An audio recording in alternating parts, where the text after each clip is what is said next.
Gets it back again. Oh, but what a goal. Well, that sums up her season.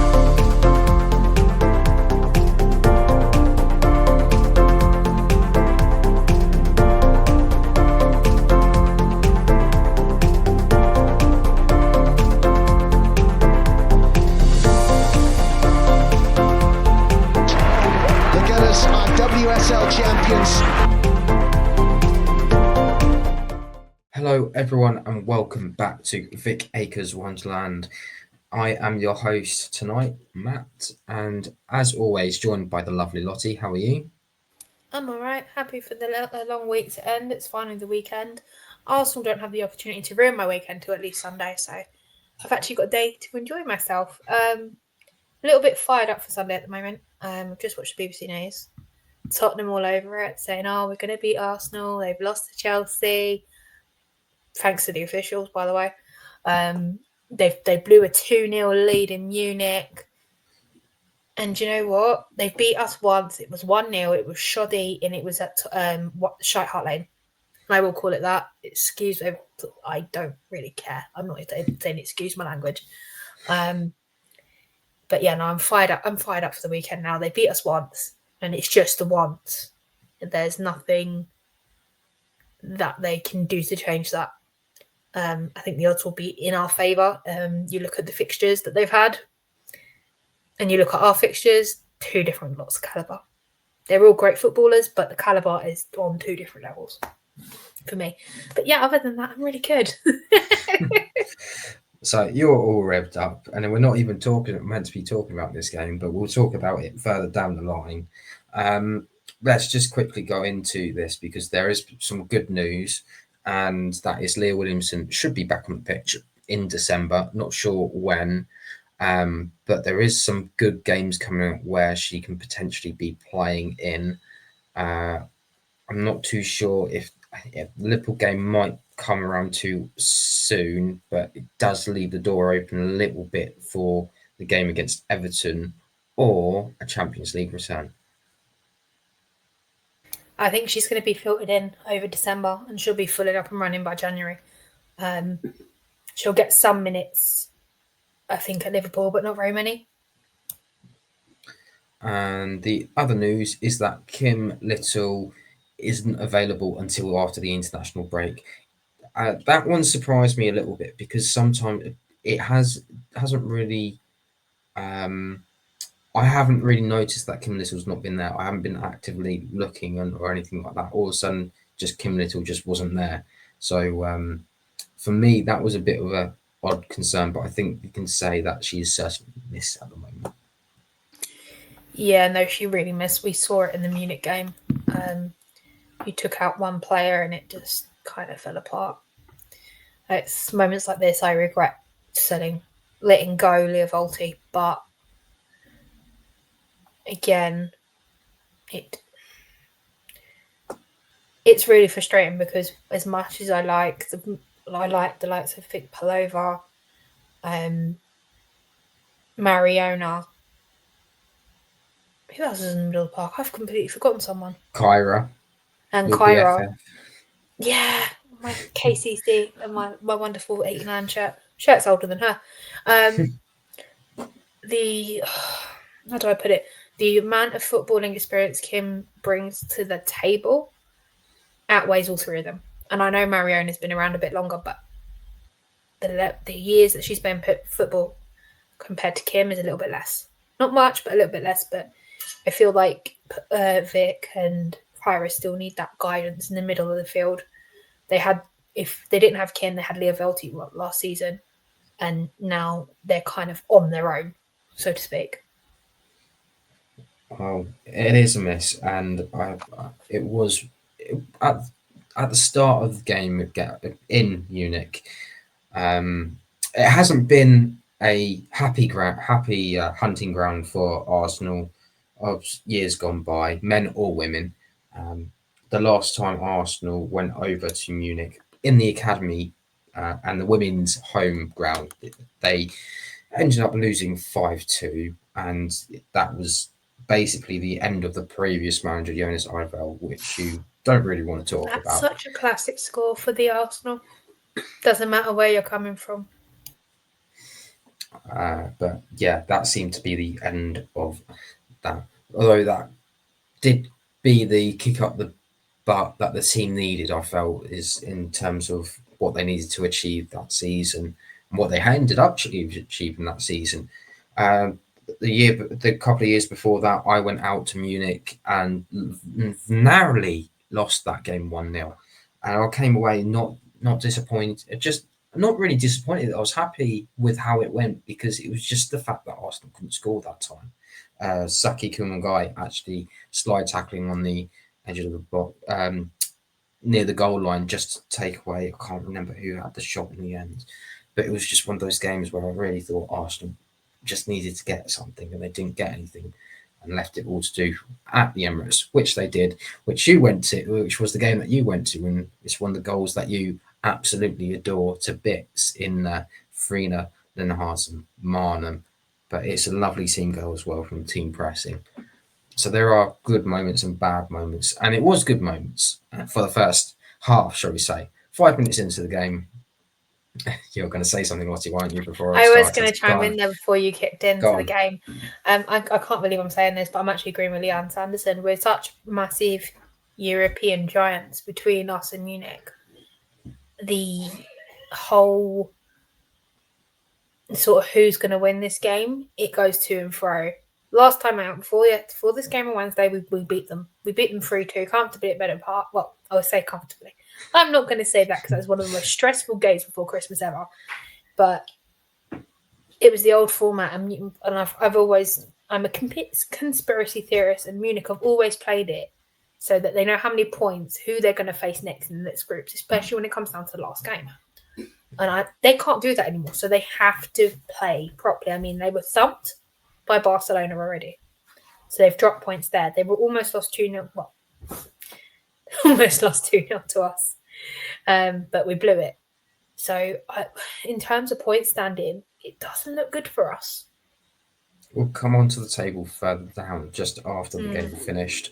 5 minutes into the game, and it was Arsenal who opened the goal scoring at the Allianz Arena. Because if I try and pronounce it, I apologise. My German is absolutely terrible, so I won't try. But basically, Beth Mead has a shot from a narrow angle, and the ball is rebounded to Emily Fox, who heads it over Mariona, Louise Rose, and into the back of the net.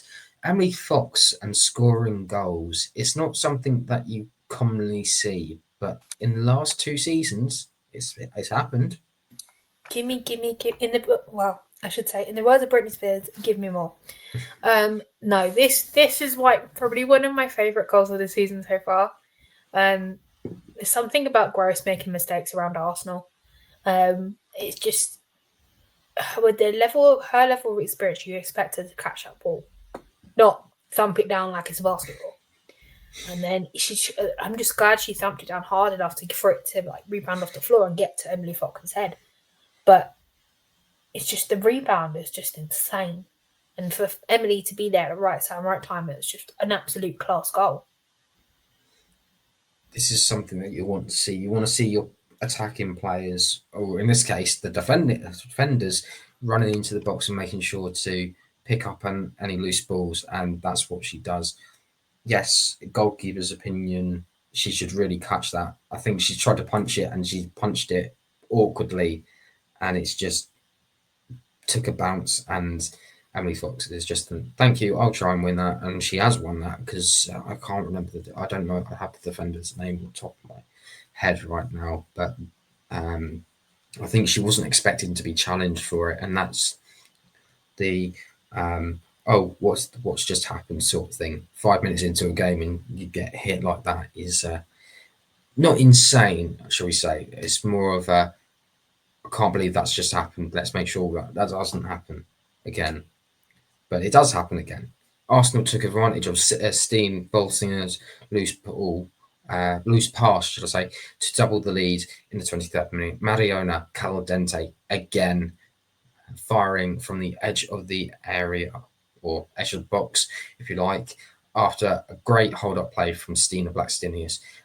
there's something at the moment. I think we'll talk about the goal as well, but Stina at the moment seems to have found her footing at the moment as well. I mean, she's earned every minute she gets. She is the player that's won us our last 3 trophies thanks to her goals. And I thought most of last season, when her not getting enough minutes was just criminal. I think scoring that Champions League goal has proved a point. She can turn up in big games. She turns up every time. Okay, she occasionally might be offside now and again. Now, not as often as you used to. I know we used to joke about that a fair bit. But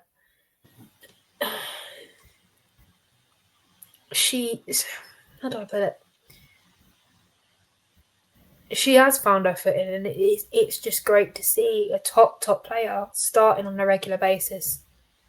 Even if it does mean Russo dropping into that 10. But it's also a case of they do play 2 up front occasionally, but they switch it throughout the game. It's not permanent. And it is nice to see both of them to play, even if, although Russo is also putting the graft in, like Stina, they're both scoring. And that's exactly what we want. You don't want to be relying on just Russo doing all the work and then try and get the ball in net, because time and time again we find that it does not work, and it's the same way around when it's just Stina on the pitch. It's exactly the same.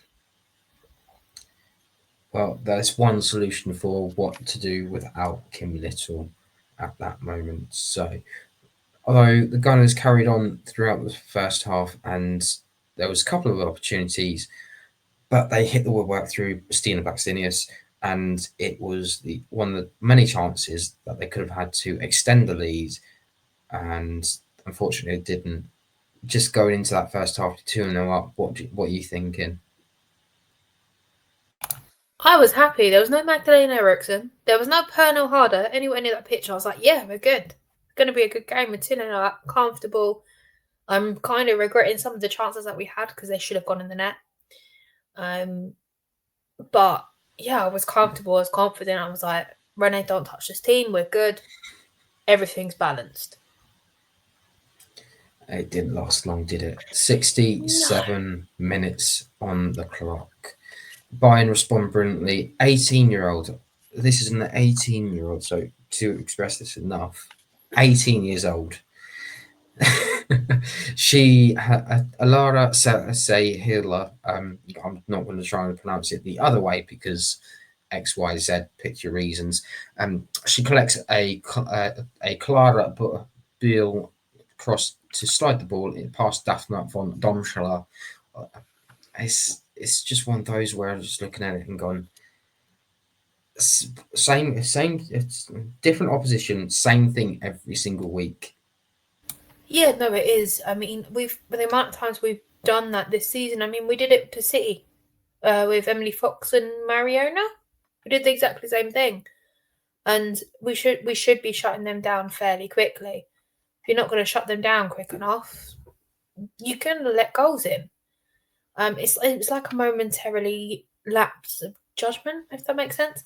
Yeah. At this point, Clara Ball was getting on my nerves. As much as I enjoy watching her, playing against her is not fun. I think Lotta got away with a bit of shirt grabbing down the other end, despite Clara's protests. I feel that was definitely a foul on the edge of the box. It wasn't a penalty before anyone complained. No, absolutely no penalty. Foul on the edge of the box, yes, but trying for a penalty. That's why she got ignored. It does look like she sort of dives towards the end there, so I'm surprised it wasn't. Oh, absolutely. She deserves an Oscar for that. Absolutely. But yeah, no, this goal is really, it just irritated me. I was like, this is the beginning of the end. This is it. We just kind of let one in and it just fell apart from there. And then the wonderful Pernille Harder turns up. You've gone onto that so nicely, and this was what really concerns me, is that Arsenal, it has been 2-3 years since Pernille Harder's moved away from Chelsea, and she continues to be the bane of Arsenal. She's the bane to my club. This woman scores against us for fun. Like, as a football fan, they are brilliant goals. As an Arsenal fan, nah, I don't like it. I hate it. Absolutely hate it. As soon as you see her pop up on the pitch, you know it's coming, and it's the one thing we can never do. Because at the moment we don't play her twice a season or in the cups or anything. She's over in Germany. There's nothing we can do about it. We buy her in January. Yeah, and she won't come to us. She's Chelsea through and through. It's not going to happen. I wouldn't say Chelsea through and through. I think it was more about with a lot of players now. It's more about loyalty. Well, not a loyalty, more of like a ethical decision whether or not to join. It's more about respect for your past club. And I understand that. It's like I'd never want to see any of our girls, unless they're close to retirement, go to Spurs. Well, because I know any of our girls, if they're close to retirement, I know Kimmy won't, but you can go look back at, who was it? Who's the Japanese girl? Really yes, Mana Uwabichi. I really enjoyed her. She walked into that team. She deserves Rachel so Schneiderback much more. walked into that team. Like any of our girls will walk straight into that Spurs team. Doesn't make a difference to me. But yeah. Pernille Harder was a superb goal. It really is. I'm around my voice right now. It's horrible. I think this is going to be a goal of the round, which they usually do for the UEFA. Pernille Harder just loves Daphne von Domsela. It's just a fantastic volley. 10 minutes left on the clock as well. Yeah. 2-2. At this point, you're thinking, right, that should have been closed down to begin with. Where's your defensive reinforcements? You need to make sure that you see this game out. Make sure that you hold on with your dear life now, because you might be coming away with nothing. Yeah, absolutely. You think bringing on reinforcements and making sure you've got the players and the bodies in the right spot. That it wouldn't go in. But again, Clara Bühl didn't like what Lotta did. Well, Clara Bühl claims a third assistant. So, if just for anyone that does play the UEFA Champions League fantasy, if you had Clara Bühl in your fantasy team and you happen to captain her, I think you had a really good night. She picks out Viggósdóttir for she was stretching, and this is literally stretching. He stretches so much, I think it's literally just taps the studs and goes in, and that wins the game for Bayern Munich. Pendulum in the home end, dismay in the away end. I don't know what you want me to say. Like, we just blew it. Like, you can't deny those previous 2 goals, but this was ridiculous. Yeah, I'm so annoyed with it. We're not exactly now in a qualifying position. So I don't know where we go from here, if I'm honest with you. So if you want to talk about qualifying positions, I've got the league table up already. The usual top 2 spots are taken by Barcelona and Lyon. Bizarrely enough, Manchester United are third, winning all of their games so far. Although they've only conceded 1, which is a bit of a surprise considering that. I still think there's some defensive vulnerability there. Chelsea. People just need to sort of tap it. I mean, Aston Villa tapped it. Yes, ran away with that 1-0 win. And it's an extra point for Arsenal. No points for Man United, but needed to close that gap a little bit more. Chelsea are 4th with 7 points after that, which is a bit of a surprise considering that they played Twente in the opening game, drew that one. No, I'm not going to take anything away from Twente. They seem to be a really decent team, and they are just on the edge of qualifying. At this moment in time, they're 13th. Arsenal, in the meantime, they are 11th in the table, and that's only because of that victory over Benfica in the previous round. So far, the defeat to Lyon and Bayern is the issue. But then again, that means that there is no. Well, I am touching wood at the moment. There is no difficult game after the next round, which is against Real Madrid. We know how difficult that game can be because of what happened away last season in this torrential rain, which I'm basically experiencing right now up here. However, there's good news because it's at Meadow Park. They haven't been to Meadow Park before.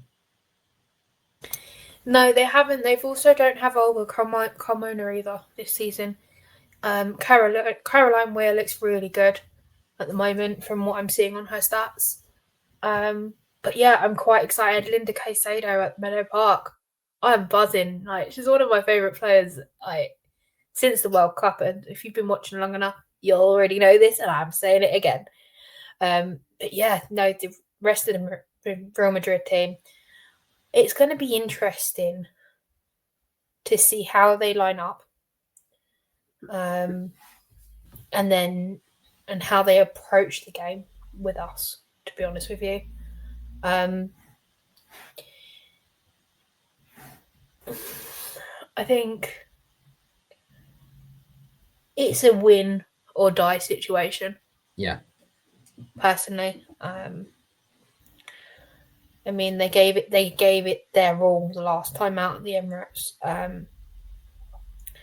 I mean, they've got 4 more points than us. Yeah. So even if we beat them, we're still a point behind. So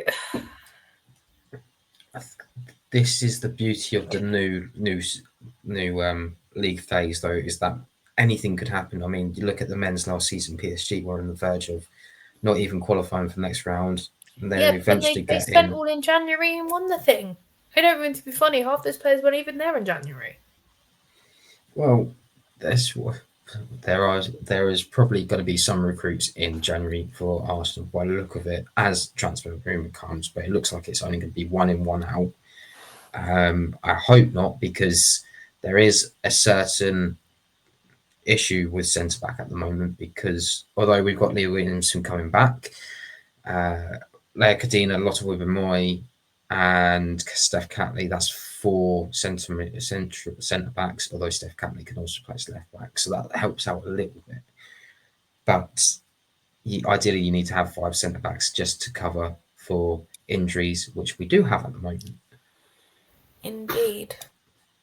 So, with that being said, let's just do this now. What you've already said about your expectations to go and win the game. What would you like to? I'm guessing you'd want to see a victory that's comfortable, like a 2-0 or a 3-0, a bit similar to what. I just want to thump them. It's Tottenham. I'm really sorry. I'm not being nice about this. I meant about Real Madrid. The manager say. I'm talking about Real Madrid at the moment. Before we go into. Oh, my bad. Derby. Sorry, I've moved on to Spurs. Take that back. I've got Tottenham on the brain.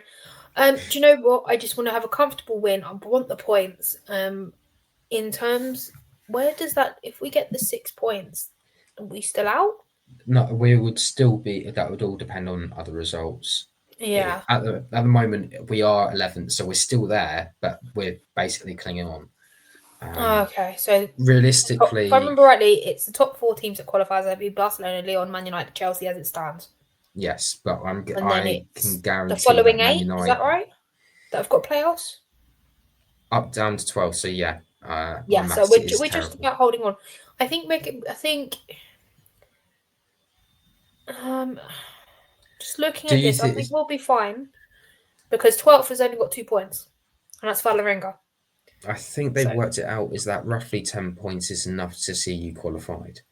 So essentially, we will start seeing Barcelona and Lyon potentially, whoever they may face, potentially being told they've qualified this time around, this time next week. But yeah, Barcelona have got Chelsea. Well, there you go. See, Chelsea could drop points, or Barcelona could drop points, and then it all. Yeah, and then Lyon have got Juve. Changes. See, Juve have been very in and out this season. If you've seen some of their games, they only lost to Bayern Munich 2-1.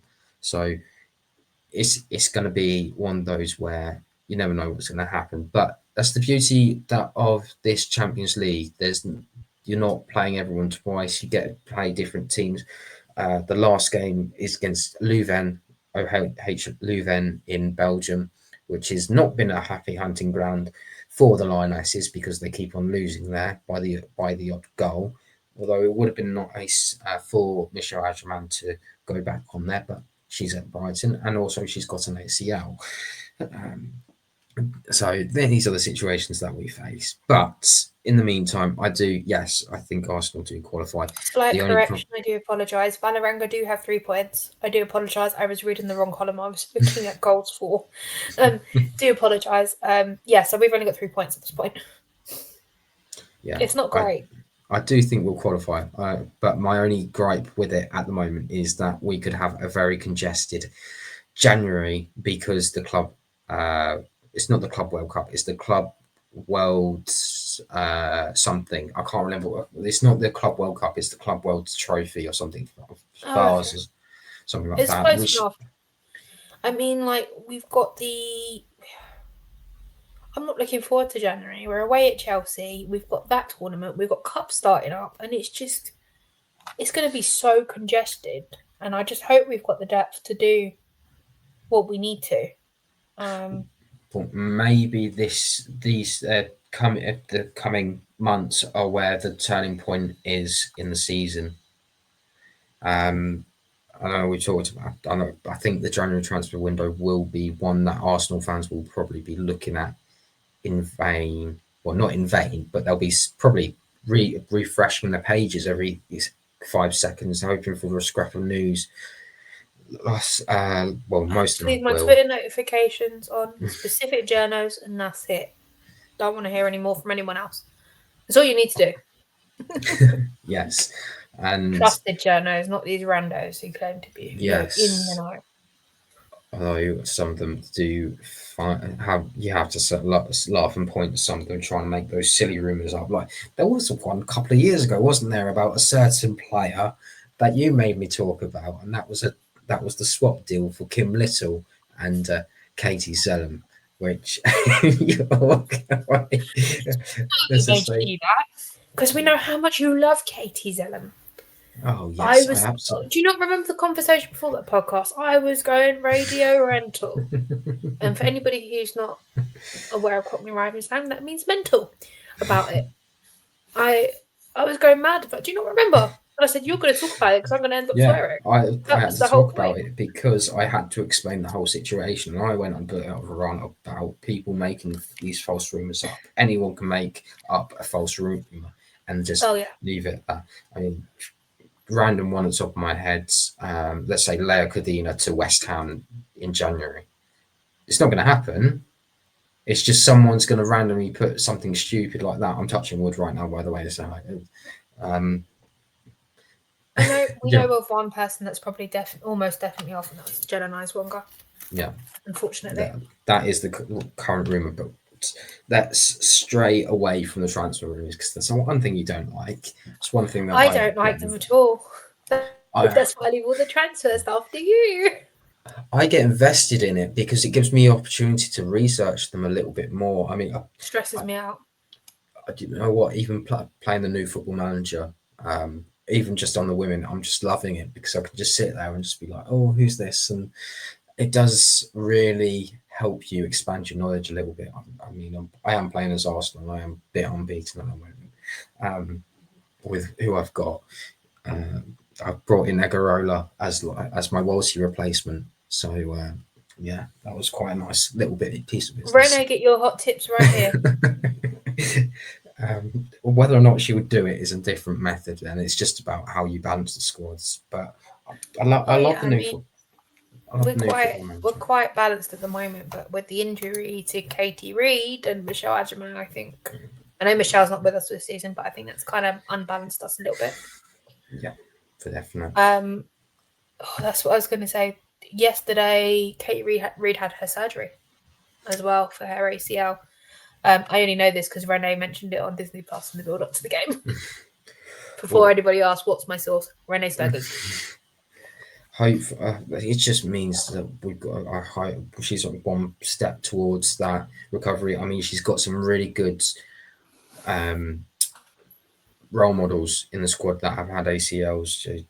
Just Beth Mead at the top of my head. Manu Zinsberg is currently going through hers. Yeah, she's in the ACL club with Michelle Escherman as well. So it's almost like they can just rely on each other. And I think it makes a lot of the players have mentioned about when they have injuries, they're happy to have someone else in there. And I think we've talked about this in the past about the team being feeling much more, instead of a team, more of a family feel to it. And you can tell that when they talk about their dogs, or when they do go on a TV especially program. the dog moms. Yes, absolutely. the dog mums are proud, definitely. But let's talk about Saturday, because you jumped the gun a little bit. You're a bit ticked off. You've already had a little bit of a rant. Do you want to carry on your rant? No, I'm okay. It's just very irritating. As I said earlier in the pod, they beat us once and they think that's everything. There's a reason why they're not having it at the Tottenham Hotspur ground. You beat us once and they're going to hold it over us. Not that we care, you know. Well, it's just the way that, how do I put it? It was spoken about. Oh yeah, they blew a 2-0 lead, and it's the media hate us, and I love it, but it's also at the same time extremely annoying. You know what? You say that, but I find it ironic because they actually really love the women more. They hate the men. You talk about some of the people were talking in pre-match, like they will actually really. I'm really bad remembering that they'll pump the team up. They'll give them all their praises and give them the flowers and all the adjectives and not whatever you want to call them, because I'm forgetting everything at the moment. But they will say that they'll hype them up as much as possible. Thank you, Lottie. They'll hype them up as much as possible, and then as soon as something goes wrong, they're quite quickly going to tear them down.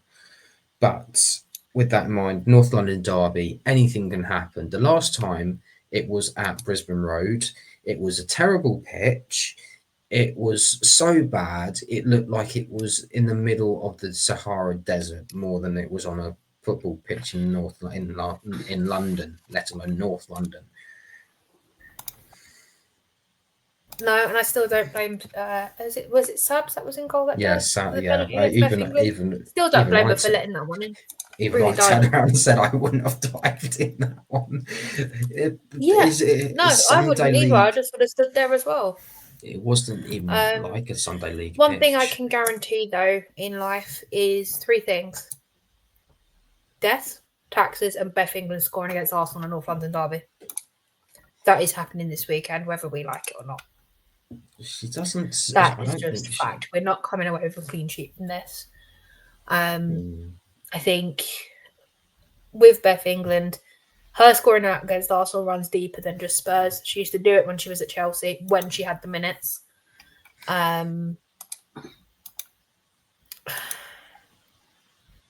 We will win this game. They better win this game, otherwise I'm never going to hear the end of it in my household. Yeah.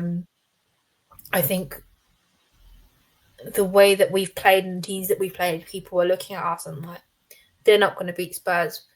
But I'm not disrespecting the teams that Spurs have played. The calibre and the points they've got and earned, it just goes to show you where they're really at, if that makes sense. Because you look at our game against London City Lionesses. We beat them first game of the season. It was done. Katie Reid gave away a penalty, but that is the only goal they got. With that penalty, I just put it down to inexperience. It was a mistake. Fair enough. Crack on. But you look at, the London City Lionesses game with Spurs. Now, that was a good game to watch.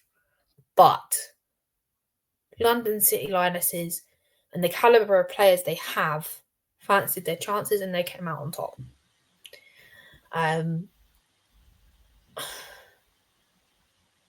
It's kind of like 1 or 2 goals go in or they go behind and their heads immediately drop, they can look to Tandberg on the bench. I think she's been brilliant this season. I've actually enjoyed watching a Spurs player play as a neutral. As I said, in my household, I've got to watch both. So I think it'll be an interesting game to see who turns up. Matt, I don't know if you've seen any of Spurs at all this season. I was at the Tottenham game against Everton at Goodison Park, and they did not look good. I'm going to be brutally honest here. They got the second goal of the game. I think that is Sandberg actually that did score it from long range. That was a really good goal. But their first goal was it was just like it was a bundle in the box, and Everton just didn't clear, and it was very frustrating because for Everton fans, because they hadn't scored at the Goodison Park yet, and it needed, especially with how London City Lionesses were as well. That surprised me that they lost to London City Lionesses as well. Really wasn't expecting them to get their first points against Everton at Goodison Park. It's not been good news for the Blues this season coming to Goodison Park so far. The Honka Hayashi scoring against Tottenham for the penalty, that was the highlight of the game for me because it was that first time. Wow, this is the first time the women have scored in the WSL, and it's not against Liverpool in the WSL. So it was a huge achievement for them, but even against Manchester City to lose 2-1 last week, they didn't deserve to lose. And that's not being harsh or anything like that. It was just where Everton needed to pick up points, and they need to find someone to, because they've got the team to do it, and they've got a very good player in Ruby Mace, who I actually really adore. And the Everton fans adore her even more. And I'm sure a lot more of the fact that wherever Ruby Mace goes, others follow.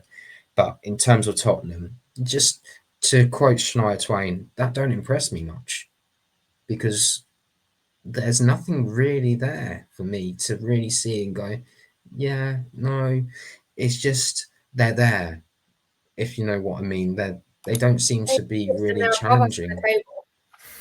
They are, but it's going to be corrected over the weekend. That's not a problem. Just to show you how the difference is, Tottenham have just conceded 12 goals and scored 11. Mm-hmm. So it's almost like in terms of the men's with Ange Postecoglou at the wheel for them. And if that's the case, if you're playing a high line, you're going to concede more than you score. And against a team like Everton, okay, you will get lucky but against the best of the best, let's face it, however you see it, Arsenal are one of the best of the best.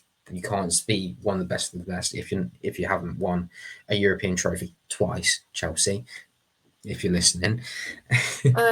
That's what I was going to say. We're not actually below Spurs at the moment. We're level on points, but we've got a plus GD of 10.